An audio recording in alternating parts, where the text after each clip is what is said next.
Hai semuanya, ketemu lagi dengan saya Yusila Sutrianto. Saya yakin sebelumnya Anda sudah melihat video tentang apa itu NLP, bagaimana NLP bekerja dan sejarahnya.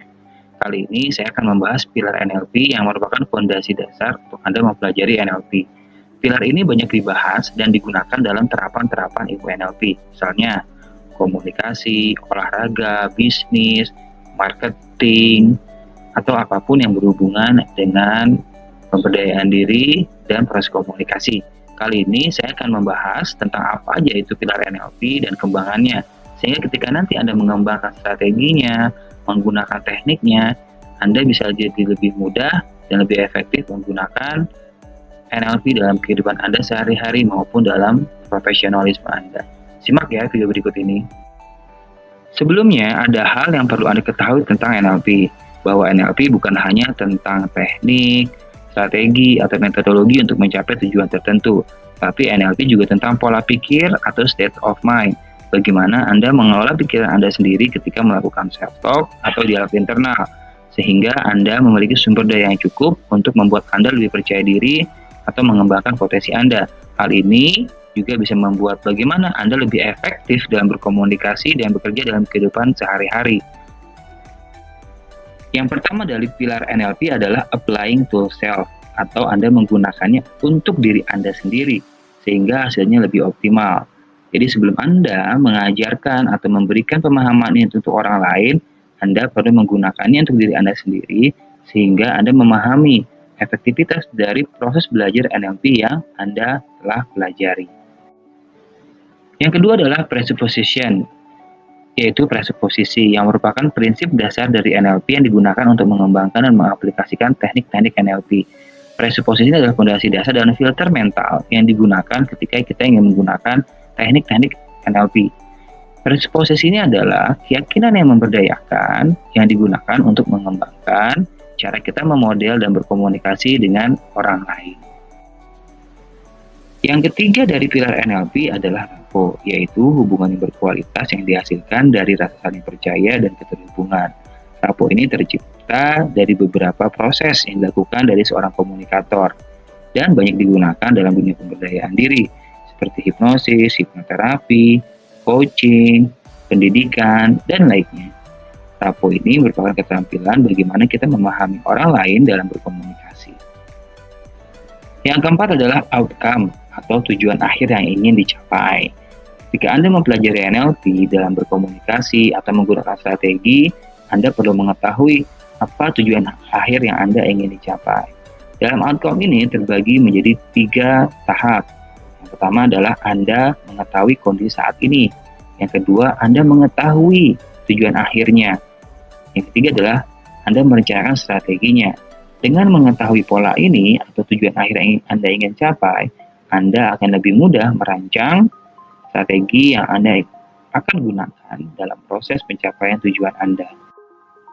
Yang kelima adalah feedback atau umpan balik. Yang ini merupakan umpan balik dari sebuah komunikasi verbal dan non-verbal, yang artinya Anda akan mendapatkan respon dari orang lain dari bagaimana cara Anda berkomunikasi. Yang kedua adalah umpan balik dari sebuah usaha. Ini berhubungan dengan presuposisi NLP yang mengatakan bahwa tidak ada kata gagal dalam sebuah usaha atau cara. Yang ada adalah Anda belum optimal menggunakan sebuah strategi. Sehingga dengan mengetahui umpan balik ini, Anda bisa merubah strategi lain atau merencanakan cara lain untuk mencapai tujuan akhir Anda.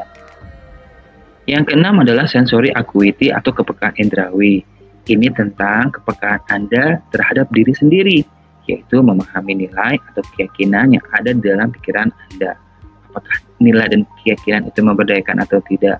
Sehingga dengan mengetahuinya, Anda bisa menggunakannya untuk membuat sebuah perubahan atau pemberdayaan diri menjadi lebih optimal. Yang kedua adalah kepekaan terhadap respon dari komunikasi orang lain.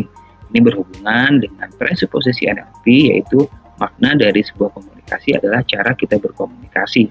Dengan memahami ini, kita bisa mengetahui bahasa tubuh orang lain, bahasa yang digunakan ketika berkomunikasi, tekanannya.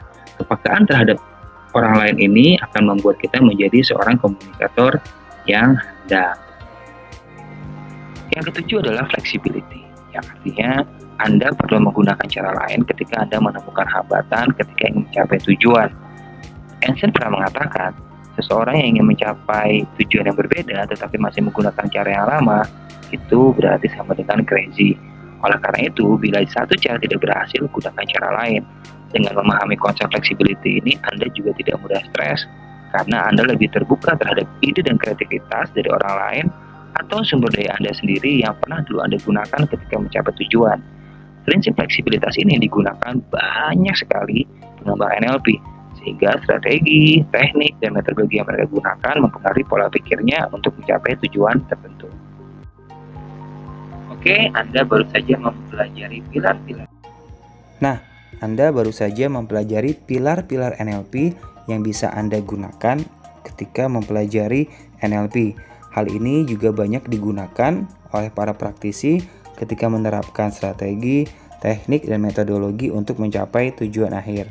Anda juga bisa membaca buku-buku, YouTube, blog, atau berkomunikasi dengan orang yang telah mempelajari NLP sehingga pengetahuan NLP Anda meningkat.